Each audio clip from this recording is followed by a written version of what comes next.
چقدر امروز انسان ها به خاطر این نفس به آبرو شدن، به خاطر این نفس به وطن شدن، به خاطر این نفس به آبرو به نهایت به مزگی های زیاد شد. همش ایروی چی؟ ایروی نفس غدار. برای همین برای ما خدا رزق دادگی ما نخریم که سر گوش موزیوتیه.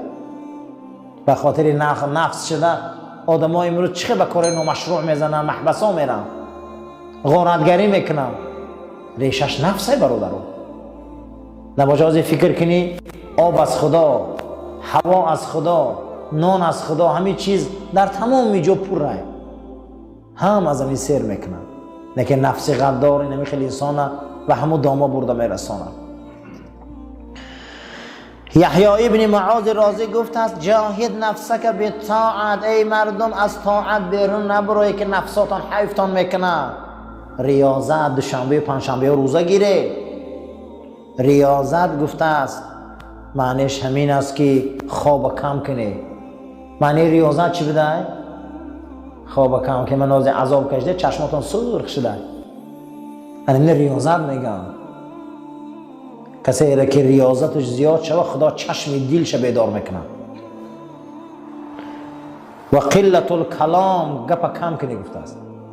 خواب کم کنی، گپ کم کنی. و حمل الاذی، آزاری که میتیانتانه او در کاردار نشوی. من الانام، از جانب مردم. هر خیلی گپا میفهمی اکنون اهمیتش نتی. و قلت من الطعام، خوردن هم کم کنی.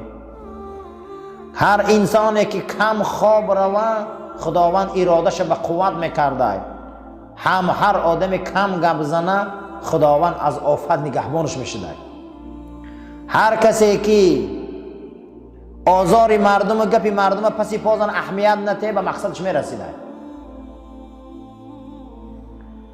و کسی که طعام کم میخورده شهوت کیفش میشکسته. زیرا که در بسیار خوردن قلب تاریک میشده، نور گم میشده. نوری ایمان در کم خوراکی بده. کدام وقت نور پیدا میکرده؟ کم خوراک باشد. و شبع یبعد من الله، کسی که پرخوری کنه از خدا دور میشه اساسا.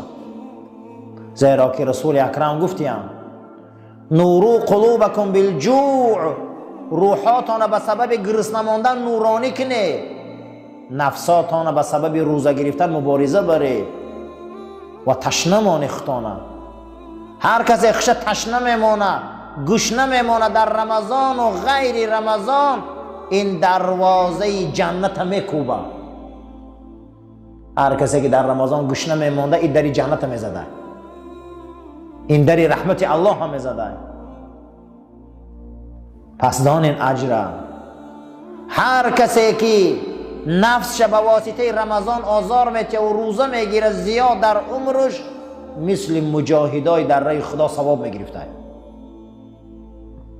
و انه لیس من عمل، یگان عمل زیادتر پیغمبر گفت محبوبتر نزد خدا از گشنه ماندن و تشنه ماندن در رمضان و غیر رمضان ندیدم. پیغمبر ما هر دوشنبه پنجشنبه چی میگرفتن؟ روزه میگرفتن. گاهی که روزه را میگرفتن هیچ نمیخوردن. صحابه میگفتن حضرت شما یگان چی نمیخوره؟ یا اگر سنت باشه ما رنگ شما گیریم چی نخوریم شب باشم.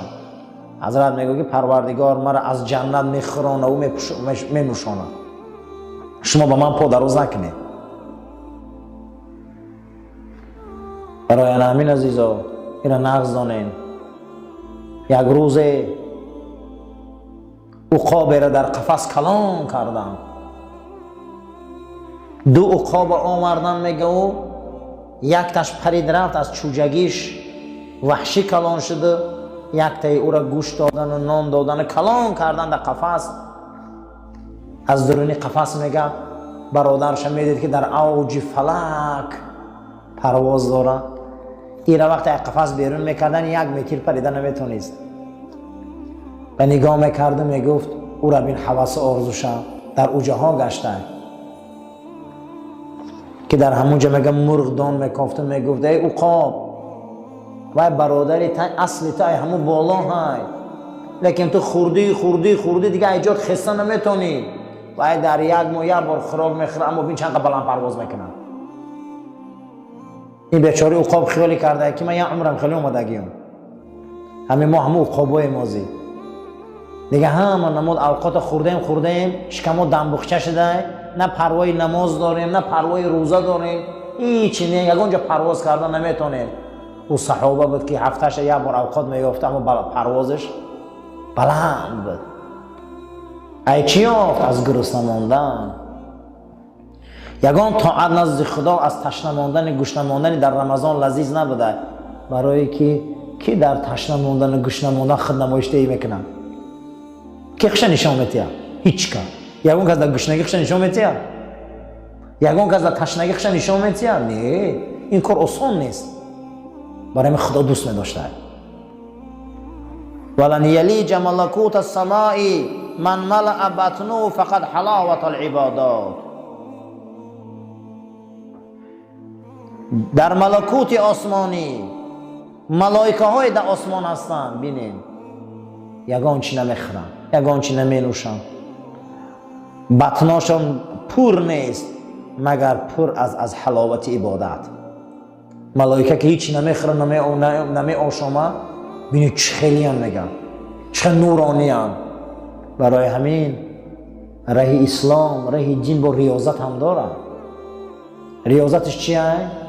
مشق میکنی، تمرین های ریاضی میگن، مشق میکنی. کدام قهرمان دیده که به مشق به اون درجه رسیده؟ منم قهرمانا رو میبینی بین چند سال ها مشق میکنن. عبادت خدا هم همینه، بندگی هم همینه. دوشنبه روزه میگیری، پنجشنبه روزه میگیری، این شبا میخیزی شب زنده داری میکنی، تهجد میخونی، محنت میکنی، به همون درجه های بزرگ میرسی. و یصبر نفسه، نفساتان به صبر آموخته کنی. ولا یتبع شهوات نفسانیه، این کشش های نفسی را احتیاط شوی که فرعون نفس کافر کرد، نمرود نفس کافر کرد. جنگ امروزه دنیا هم قسم به خدا برای نفسه. احتیاط شوی، آدم کافر میکنه، به ایمان میکنه.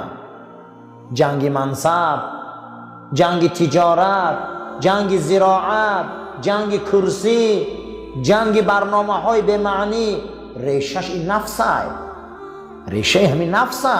برای 4 تنگه پول، برای 1 بولک زمین، برای 1 بولک مقام، برای 1 بولک مرتبه آدم ها این شبا چی کارایی نکنن؟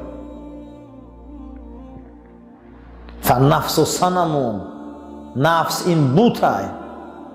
فمن عبد نفس یعبد صنم، کسی که بنده نفس شبابای بت پرست شده گه، بت پرست شده گه، شر نیست بجی بت روی، بت پرست شده گه، بوتی درون شد چه پرستش کرده است. فمن عبد الله بالاخلاص فهو الذی قهر نفسه، کسی بنده را به خدا را بندگی میکنه به اخلاص، اون نفس خار کرده. این شب اخلاص ہے، این شب دعا ہے، این شب ریاضت ہے، این شب دستبرداری ہے، این شب خواندن قرآن ہے، تا اینکه نفسا آرام گیرن، تا اینکه نفسا به سوی عمل حلال بیایند، تا اینکه نفسا به سوی کاری حلال بیایند. و قال سلیمان ابن داوود، سلیمان پیغمبر گفته است: ان القاهر لنفسه اشد ممن یفتح المدینه وحده. حضرت گفته است که کسی که نفسش اداره میکنه گویا که یک شهر دروازش کشاده فتح کرده. خیلی وزبین نفس اداره کرده. من یک انسان لشکر میگیره و یک شهر میگیره، مقصد دیگه زیر لیوای خودش نه، ببین که چقدر عذاب میکشه، ضبط میکنه میگیره.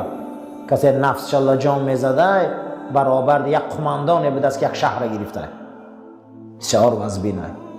حضرت سلیمان گفتن بسیار برای ما وزبینه. نفس اداره کردن این کار اولیاهای خدا. حضرت علی کرم الله وجهه گفته است: من و نفسم مثل گوسفندچران است، همیقه که گوسفند سیر کردی با همین قدر تشنه و گشنه شدن میگیره. این نفس همین عزیزا. شما گمان نکنید که همین قدر وای سیر میکنی و میپوشونی با وای همون قدر حرکت کردن میگیره. نه، یک جانب دیگه گفته بیدار شدن میگیره. گفته چیکارش کنیم؟ گفته در کفن رحمت پیچونیشه، فقط از خدا رحمت چه طلب کنی و او را دفن کنی در زمین کرامت. این نفس گفته فقط ای خدا دعا کنی اکنون که رحمت چه عطا کنه. دویم گفته است کدام وقت نفس گور میکردی؟ اگر تو آبرو تا فکر کنی. کسی آبروش فکر میکرده در هر یک کار و این نفس گور کرده بوده است. و من امات قلبه یلیف فی کفن اللعنه، کسی که در نفس بنده شود و قلبش تاریک شود از خدا و رسول، وای بر حال این گونه نفس، این گونه نفس و این گونه صاحبش لعنتی ای و این گونه صاحب و این گونه نفس آیندهش در جهنم ای. همه ما نفس داریم، لیکن خوشا به حال انسانی که رحمت خدا را طلب کنه، هر یک کار در رحمت الله کنه. من حاضر شماهای ساعتها در رحمت الله، گوش کردن قرآن، گفتن تسبیح، خواندن نماز، یک شب برای خدا، هیچ گپ نداره، یک شب برای خدا. دویمش که این نفس همیشه آبرو را فکر کنه. کسی که آبروش فکر نمیکنه وای لعنتی میشه، نفس رو لعنتی میکرده. برای پیش از رفتن او زمین قیامت و گور یگان چی روی کنه خدا میگاخی و فردا میره. آخه اوجا چی روی کنه؟ آخه من اینجا کار میکنی کن فقط خانه خان وطن میری. آخه یا چی روی میکنی کن اونجا که خانه تا آباد کنن و چراغ تا روشن کنن و برای دسترخوان یا چی گیرن و اینجا کار میکنی که همونجا نویگری شما. آخه پگه همونجا میری کو. آخه خدا در قرآن برای ما گفته است آخه پگه میری همونجا. آخه اونجا را آباد کنه، اونجا را یک چراغ شیرونه، او گورم آباد کنه، او قیامتانم آباد کنه. یعنی که ما عملت فی یوم القیامه، آخه یگان کار یگان عمل کنه در آن روز قیامت که قیامتم آباد شود. اعلم ایها الناس، ای مردم گوش کنه، ان النفس الاماره بالسوء، این نفسی که آدما را به کفر میبره این چیزی بده، این دشمن مانه، ای ابلیس هم این گنده های، این شیطان به قوت میکنه، هوای نفس همه را پس میکنه. کدام نفس؟ نفس اماره، نفسی که ای خدا بیرون میبروی، نفسی که از رسول الله بیرون میبروی، نفسی که از شریعت بیرون میبروی. این نفس گفته تو را به ایمان میکنه. ای بچه آدم حیف نکخته. و شهواتها و کشش های این نفس همه را فریب داد. هیچ کس در امان نماند، هیچ کس در امان نماند، همه را فریب داد، همه را حیف کرد. زیرا اینکه کسایی که از خدا و رسولشان به امید این نفس دور شدن، وای بر حالشان. به نفسم نمیشوه، نفسم حلاله همون وقتی که او در چارچوبه دین خدا و رسولش باشه. لأن من تبع نفس الامن والغفلة والراحة والفترة والكسل فدعواها باطل و کل شیء منها غرور. هر شخصی که پیرو شو به نفسش، گوه که این نفس من غافل نمیکنه، من در راحتم، من تنبل نمیکنه، من هیچ محل یگان کار نمیکنه، میگه نه دعواش باطله. زیرا این که انسان ها از لجام کردن نفس به درجه های بالا رسیدن. وقتی انسان گشنه میمانده ایمانش نور پیدا میکرده. یک ماه شریف رمضان ده ایمانا نور پیدا میکنه. من بازم میگم هر آن نفسی که ما را از خدا دور میکنه وای حرامه، هر آن نفسی که ما را از رسول دور میکنه و حرام است، هر آن چیزی که در چارچوبه خدا و رسول و حلال است. و کل شیء منها غرور، هر کسی که از خدا و پیغمبر دور شد و قسم به خدا فریب خورده، فریب سخت خوردگی است. و ان رضیت عنها و تبعت امرها هلکت، اگر راضی باشه در همه زندگی، پیرو باشه به همه زندگی که از خدا و پیغمبر دور باشه، وای بر حالش که هلاک شده، وای بر حالش که هلاک شده. و این غفلت عن محاسبتها، پانسون در بچت میتی میپرسی، پگه خدا ایچی رو نمیپرسن. هر کسی که از حساب خدا غافل باشه، وای بر حالش. از حساب خدا غافل نشه بفته، پگه میپرسه او، پگه این نفسا رو میپرسن، پگه این سلامتی رو میپرسن، پگه این نعمتای دادگیش رو میپرسن. امروز کو یک پنج سامان دادن ای بچه میپرسی و این قچی را داده نمیپرسن. میگن شما غافل نشوید. غرقت، وای بر حالت غرق شدی. و این عجزت عن مخالفتها، نفس به درجه آدم متهم میکنه که تو دیگر ناتوانی که او در زید برایی. منم آدمایی که حرام میخورن، حرام میپوشن، حرام کار میکنن و یا دیگر بنده نفس شدگن و یا عاجز شدگن، دیگه برآمدن نمیتونن و یا دیگه برآمدن و خلاص خوردن نمیتونن. و تبعت هواها قادتک الی النار، اگر تو پیرو با اون نفس باشی که تو را به حرام میبره، تو را به نیرنگ میبره، تو را به فریب میبره، تو را از خدا و رسول دور میکنه، وای بر حال. این یک لجامی هسته که تو را به جهنم نزدیک کرده، کشیده. احتیاط باش، احتیاط باش، احتیاط باش. وليس للنفس مرجوع الى الخير، هي رأس البلايا ومعدن الفضيحة وهي خزانة إبليس ومأوى كل شيء لا يعرفها الا خالقها. از برای نفسی که شما را از خدا و رسول دور میکنه امید خیر نکنه، زیرا سرچشمه همه بلاها از خدا و پیغمبر دور شدن است. سرچشمه همه بلاها کجا بوده است؟ از خدا و رسول دور شدن. گنجینه تمامی، خزینه تمام آفت و بلا از بنده نفس شدن سر می شده. گنجینه ابلیس نفس پرستی بوده. همه بدی ها از داخل نفس پرستی پیدا می شود. نفس غیر خالقش کسی نمیشناسه، فقط نفس خدا میشناسه. خدا رای حلش گم زده برای ما. یکم چیزی که ما و شما را از نفس بد دور میکنه، واتقوا الله، چی بده؟ از خدا پروا کنی، از خدا پروا کن. برای هوای خنک سرت میپوشانی، برای یک هوای سرد پوشی گرم میپوشی، پروا میکنی. برای ایمانت پروا نمیکنی، برای ایمانت زیق نمیشی، برای ایمانت یک مراتبه حسرت نمیخوری. چیکار کرده استم؟ ان الله خبیر بما تعملون، خداوند خبرداره به هر یک عملی ما، چی نیک میکنیم چی بد،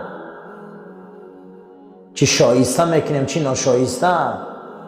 برای همین هیچ محل در گناه سبوک ندانیم، هیچ محل ثواب کم ندانیم. شاید میگه گناه سبوک ندان که شاید در او غضب الله باشد. هیچ محل ثواب کم ترک ندان که شاید در او رحمت الله باشد. پروردگار اولین تعلیماتی که به ما میده میگه از خدا پروا کنه، خدا را پیش نظرتان بیاره، خدا را بینا دانه، خدا را شنوا دانه، خدا را صاحب قدرت دانه و همه ای کار در حق شما میکنه، همه ای کار در حق شما میتونه. شما عاجزه در پیش او و دانه که از همه عملهاتان او به خبر است. هر وقتا که بنده فکر کنه که اندکه که عمرش برای آخرتش گذشته، همین گونه فکر قلب می شوشته، زیرا را که پیغمبر خدا گفته که 1 ساعت فکر کردن برای ثواب آخرت بهتر از 1 سال نماز نفل خواندن. کسی 1 ساعت فکر میکنه که کاری خیری من کدام باشه، ذکر خیری من کدام باشه، یاد آخرت من کدام باشه، 1 ساعت فکر کنه از 1 سال عبادت نفلش بهتر بوده. فینبغی للعاقل ان یتوب من الذنوب الماضیه. انسانی صاحب عقل، انسانی با عقل، ترا خدا عقل داده، گناه های گذشته تا گریبان تا قبل گریه کن و توبه پرس از او و یتفکر فیما یقربه. فکر کن که چی ترا به خدا نزدیک میکنه و چی ترا نجات میتیه و در روز قیامت چی عمل نامه اعمال ترا به دست راست میتیه. اینا فکر کن. در عمل کوتاه نبیا، در توبه سیر حرکت باش، هر دقیقه ذکر خدا تا زیاد کن، زیرا که تو سیقل میابی و پاک میشی. و یترک مناهی، کارهای بی معنی را بس کن، کارهای پرگناه را بس کن، عملهای زشت را بس کن، زیرا اینکه عمل زشت قلب بدبو میکنه، یاد گناه قلب بدبو میکنه. عیسی مسیح گفت اگر در یک جایی که علنگه علاب باشه، مهرین و تریزه های شما هوی باشه، دود علاب و بوی همون علاب خانه شما میدره؟ گفتم بله میدره. گفتم چیکار میکنه؟ گفتم بدبو میکنه. گوی یاد گناه و فکر گناه هم همینه، ایمان شما رو بدبو میکنه. و بعضی دودای هسته که دیوالا رو سیاه میکنه. گناه را نکنی و یادش کنی و فکرش کنی، قلب چی میکرده؟ سیاه میکرده. اوحی الله الی موسی علیه السلام، خدا با موسی گپ زد. یا موسی، ای موسی، این اردت ان اکون اقرب الیک من کلامک الی لسانک، میخواهی که تو به سوی من نزدیک باشی از همین سخنت، از همین زبانت. و من وسوسه قلبک الی قلبک، از همین خواهشات قلبت، از قلبت به من نزدیک باشی. و من روحک الی بدنک، میخواهی که از همین روح و بدنت به من نزدیک باشی. و من نور بصرک الی عینک، میخواهی که از نور چشمت، خیلی که به چشمت نزدیک اینم نزدیک باشی. و من سمعک الی اذنک، میخواهی که از شنوایی گوشت که در گوشت چقدر نزدیک اینم شنواتر به من نزدیک باشی، از همین نارم نزدیک باشی. فاکثر من صلات علی محمد صلی الله علیه و سلم. پس موسی صلوات آخران پیغمبر زیاد گو. اگر تو صلوات آخران پیغمبر زیاد گویی و من همین قدر نزدیکتر میشی. این شب صلوات های، هیچ محل صلوات فراموش نکنی. صلوات دروازه های رحمت میکشاید. صلوات غضب خدا را خاموش میکنه. صلوات ملائکه را به زمین نزدیک میکنه. صلوات حاجت های ما را کشاده میگردانه. صلوات ما را نورانی میگردانه. صلوات ما را به پیغمبر نزدیک میگردانه. صلوات چنان بزرگ است که موسی با این صلوات به خدا نزدیک شده. خداوند این زمین و آسمان با طفیل رسول اکرم آفریده. خداوند این قرآن به قلب پاک حضرت پیغمبر داده. این دنیا به نام محمد کلید می شود صلی الله علیه و سلم. برای همین اللهم صل علی سیدنا و نبینا و مولانا محمد صلی الله علیه و سلم و علی آل سیدنا و نبینا و مولانا محمد صلی الله علیه و سلم.